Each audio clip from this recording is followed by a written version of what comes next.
Present करता हूँ भैया, ऑन कर दो स्क्रीन शेयरिंग। कर दिया। ओके, हाँ तुम लोगों को दिख रहा है? हाँ हाँ। Yes. So group one का topic was what are fluid dynamics, aerodynamics and computational fluid dynamics. Okay, so dynamics, as we all know, is a study of any moving thing. So yeah, any moving thing, and the term which is added before it defines what is it particularly about. So fluid dynamics means anything which is flowing. It can be air, it could be water also.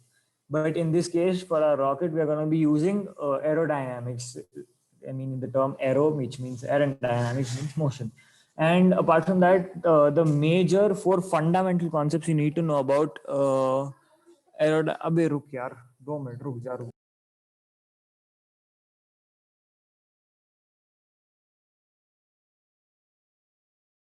Fundamental forces acting on the any rocket, thrust, lift, drag, and weight.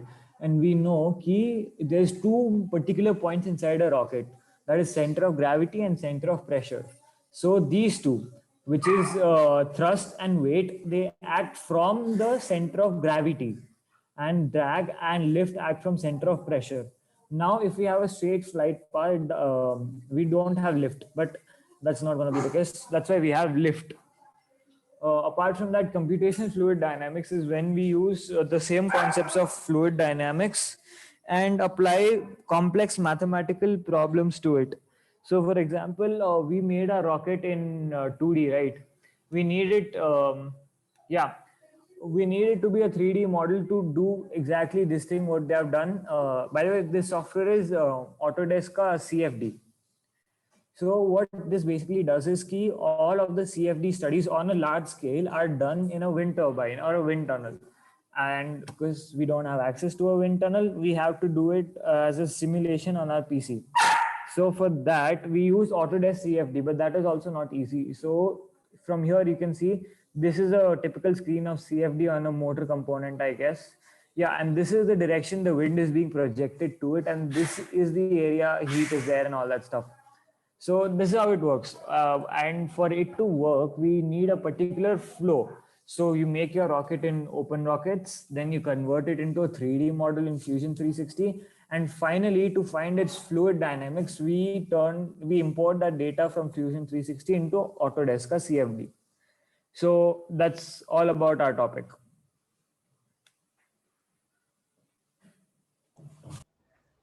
All right.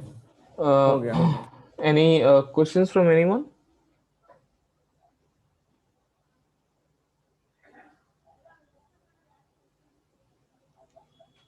All right. So room 2, you can continue. Ananya will present. I'm present. So hi everyone. The topic we got are the types of aerodynamic forces acting on a rocket and the lift and drag coefficients. So I'll be sharing my screen.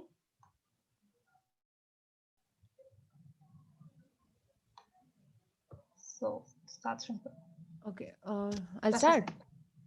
Yep. So basically, there are four aerodynamic forces that act on the rocket, and these are, as Atava told, it's lift, drag, thrust, and weight. First, I'll tell you what is lift.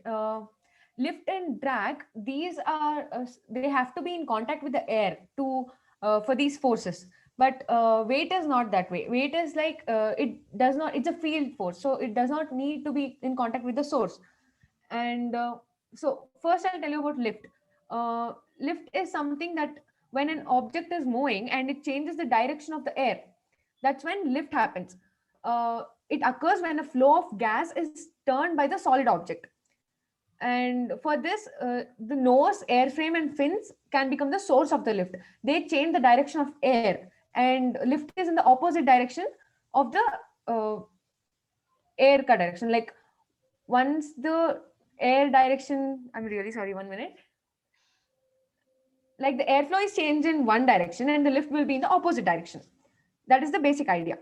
And drag means it is when the air is opposing the flow, opposing the motion. When air is opposing the motion of the rocket, then that is called as drag. The rocket will be subjected to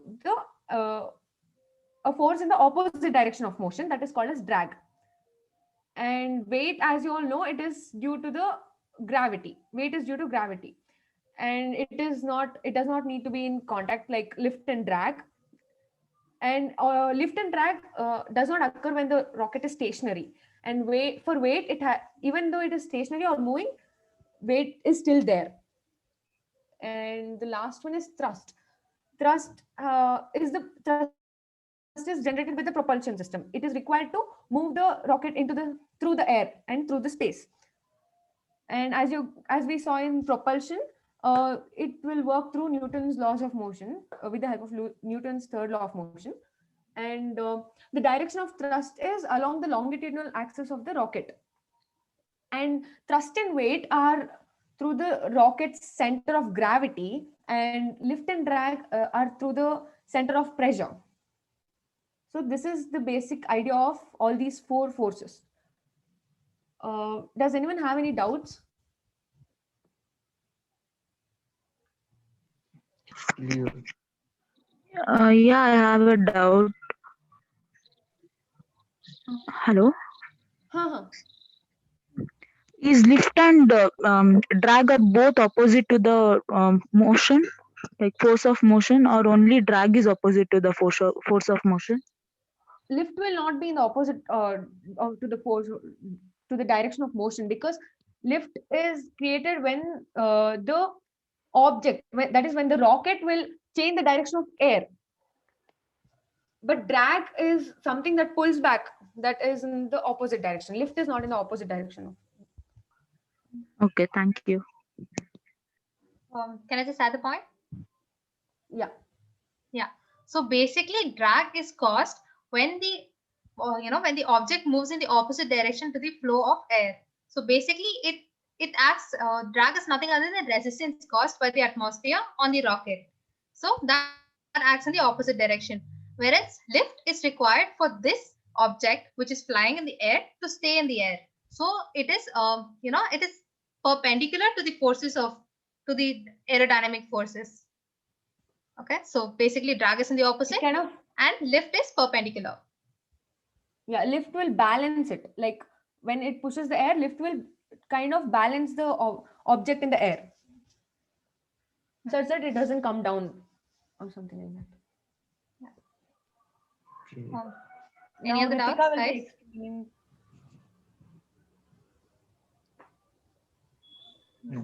Yeah, so has anyone explained the drag and lift coefficient?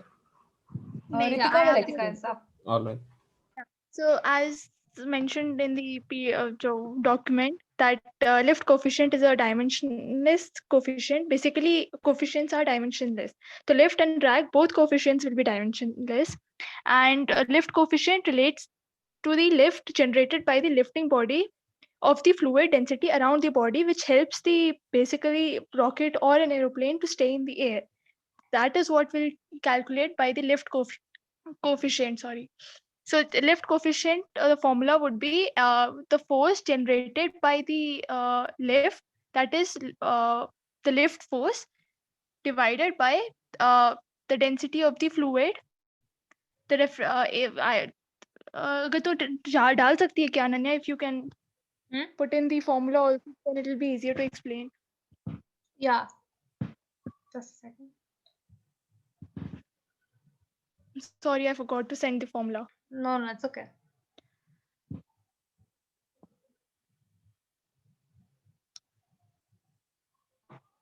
Just a second, guys.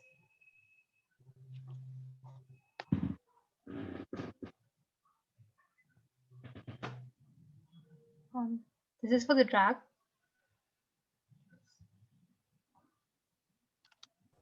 Ananya, are you showing something? Yeah. It's just showing the document. Yeah, just showing the document.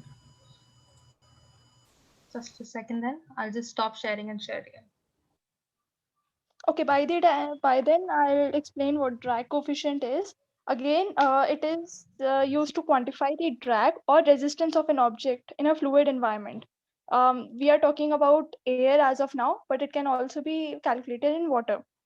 but air will be negligible because when calculating for water, water is almost 50 times denser than air. So that time when we are calculating air, many things will be considered negligible. And it is used to calculate that which will have what objects can have less aerodynamic or hydrodynamic drag. So if you calculate drag coefficient, you know ki which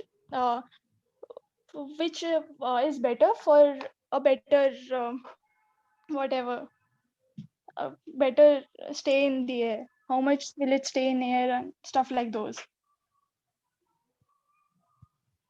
Yeah, so drag coefficient CD is equal to FD by rho A V square by 2, where V is the velocity, the speed, rho is the density, and A is the reference area, the area by which we are measuring it.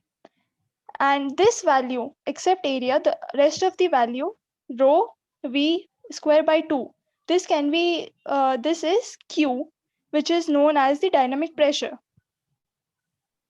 The rest is not required because the last formula CD is equal to FD by QP is equal to CP plus um, this is the frictional drag coefficient. CF is the friction drag coefficient and CP is the pressure drag coefficient, which is calculated in a more vicious, uh, what do I say, in a fluid such as water. So we won't need this particular calculation in air, but we can calculate for better understanding. And lift ka bhi it's a similar formula, which is lift force divided by density into A into V square by 2. Again, rho is the density, V is the speed, and area is the A is the area, and Q is the dynamic pressure. That's it.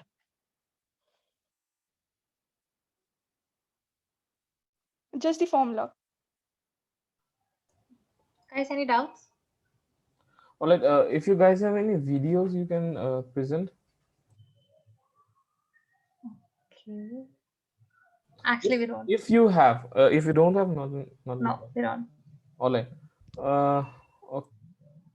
Any questions from anyone? Please do ask, because these are some basic things. All right. Lift, drag, thrust, and weight. And it's to be honest, most of these things will again be done by SpaceCAD or maybe Open Rocket, something software like that. But still, without those simulations, and real life thing might be different. It might behave in a different way.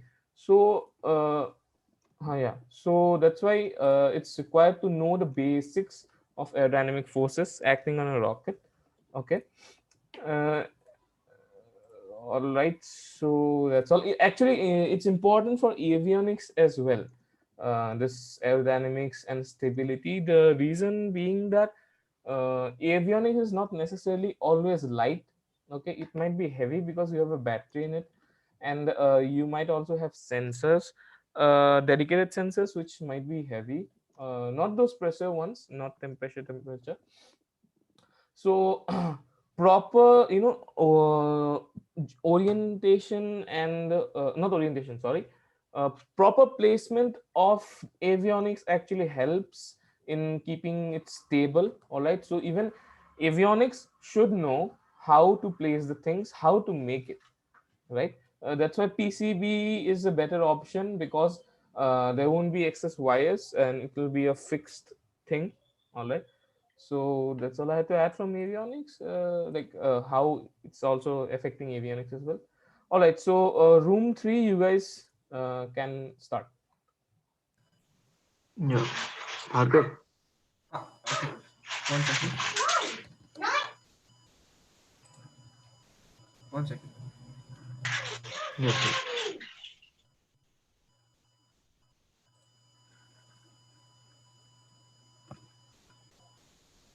एक minute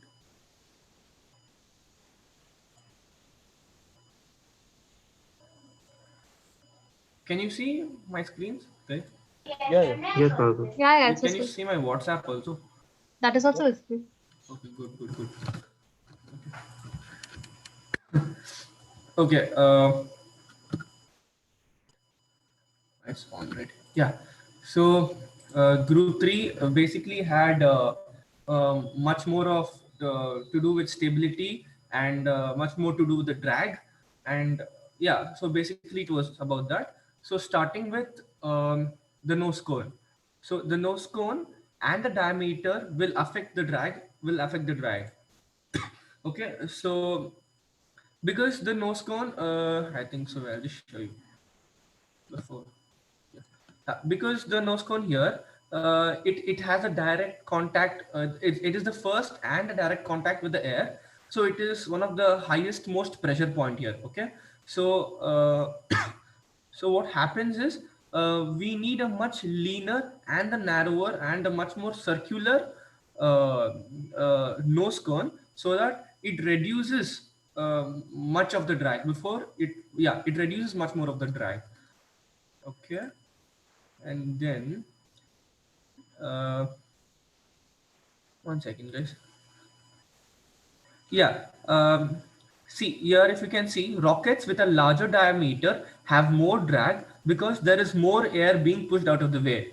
So if imagine if your rocket is somewhat like the it's basic common sense. If it is somewhat flat over here, it'll have more contact with the air, and thus your drag will also increase, and thus your coefficient of drag will also increase.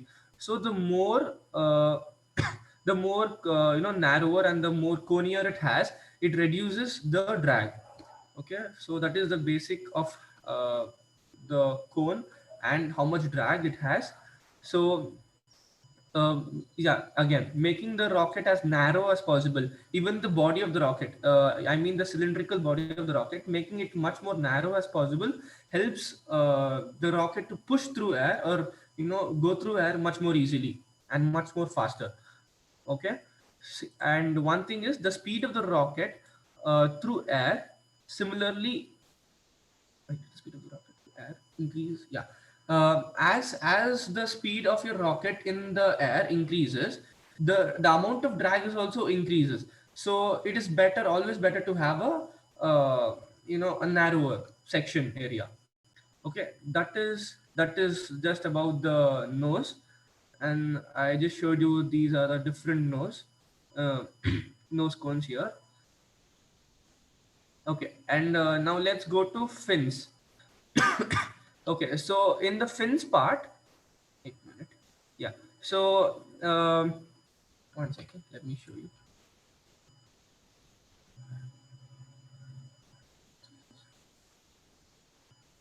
Guys.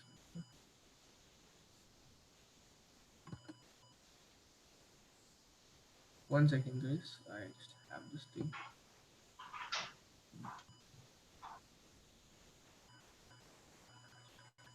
Yeah.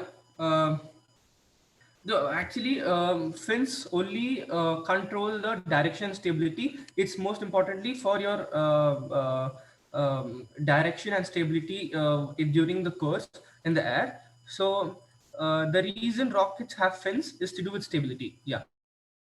So the fins help the rocket keep pointing in the direction it was launched. Like basically, if it was launched in the straight direction, vertically, it will be going in that direction, and fins helps in that. So when rocket is flying through air, changes in air can make the rocket wobble. So if you have the air force coming at some angle to the rocket, you that at that amount of time the rocket can wobble, right? So if you have fins, it can keep the rocket much more stable and going in the same direction, even if there are different angles of air coming through it. Okay. And the size, shape, and the number of fins will change the rocket's center of mass, and also how much drag it faces while it flies. Okay, so it is told that to improve stability, we either need to add the weight to the nose or increase the fins area. By doing either of this, that actually the stability of the rocket moving in the air will increase. So another thing of stability is setting up your center of gravity and the center of, yeah, so center of gravity and the center of pressure. So obviously you guys would have known till now the center of gravity is where most of the mass is concentrated, and and the center of pressure is where all the forces act. So it is always best, you can see my pointer, right? So it is always best to keep your center of gravity towards, much more towards the nose cone, and the center of pressure much more towards the I mean much more below. So what happens if center of gravity and center of pressure comes together? What if it coincides? What if it becomes at one point? If that happens, the rocket will tumble. So it is I just said, right, the cone should, if the cone is made much heavier, the center of gravity will shift towards the cone. Or if the fins area, or if we increase the fins area, the center of pressure will shift towards the fins. So it is always better to keep the center of gravity and the center of pressure much wider, I mean much more far away from each other. So keeping it much more far away will increase the stability. Okay, and I think so I have that much only to say. So 1 second, I'll just check. Yeah, that's it about the nose and the fins. Ayush will continue. Yeah. So in this topic, if anyone has doubt in fins Yeah, and in mainly nose nose and fins, cone. anyone has doubt? Okay. Maybe I'll share my screen. So I'll tell you how first I'll tell you what is viscosity and how the viscosity will affect the movement of the rockets. Okay, so we all know that viscosity is just an property of a fluid which resists the moment of the fluid. Okay. So as Ritika said, uh, the viscosity of air is almost negligible. Okay, but we are launching the rocket, so it will go with high speed and the air will affect on it. The viscosity of the air will affect on the rocket. And yeah, as you can see here, the for objects moving at high rates of speed, such as model rockets, the viscosity of air causes friction and thus affects the movement of the object. It is the viscosity of the air which causes surface drag. Okay, so I'll okay, give me a sec. Yeah, so here you can see is a rocket how what effect can do the viscosity of the air. What can viscosity of the air do on the movement of the rocket? So as a rocket moves through a gas or a air, the gas molecules, as you can see, the gas molecules sticks to the surface of that of the object or sticks to the surface. Sorry. So this creates a layer of air near the surface, and that layer is known as boundary layer. Okay, and it's really confusing to like how it can change the shape of the rocket. Basically, it's not change the shape of the rocket; it just affect heavily on the rocket, and it forms a boundary layer. Okay, let me tell you what is boundary layer.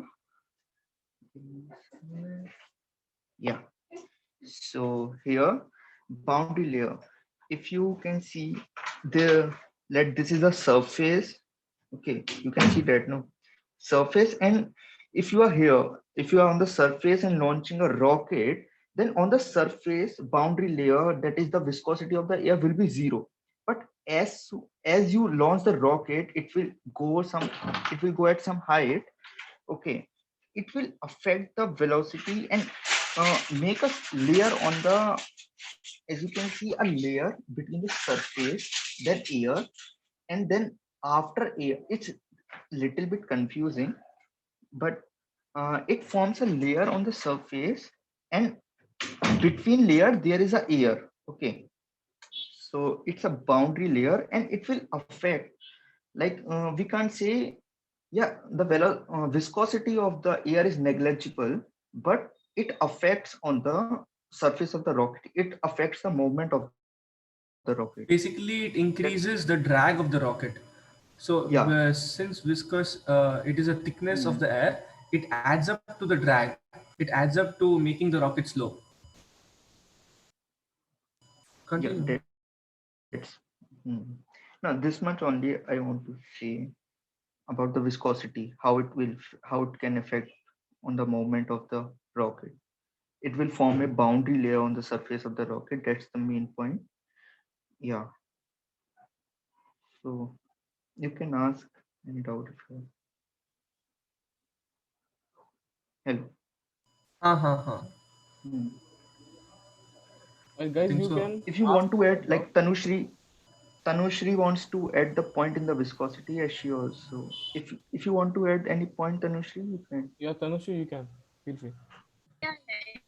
Yeah, I just wanted to give a small gist on this fluid dynamics and the relation with aerodynamics. So, as we all know, fluid dynamics is related to the study of the flow of fluids. Air comes under fluid. So, the concept that deals with air and its flow is called as aerodynamics. When we come to rockets, it's important for us to study aerodynamics first. So, as Bhargav has said, that the ideal shape of the cone nose should be a kind of cone. So, the question remains, what will happen if it's in the shape of cylinder? When it's in the shape of cylinder, uh, and when it moves in the air, there is a form of resistance which is called as viscosity. When it passes through the air, the viscosity causes the rocket to slow down, or it might affect the speed of the rocket. So it's important for us to minimize the viscosity. When we minimize the viscosity, it's easier to make the rocket stable. So yeah, that's what I wanted to add. All right. Does anyone have any doubts? The video will be uploaded in YouTube, so you guys can go through the video once again. And if you have doubts, you can ask the respective members. All right, those who have presented. Right. So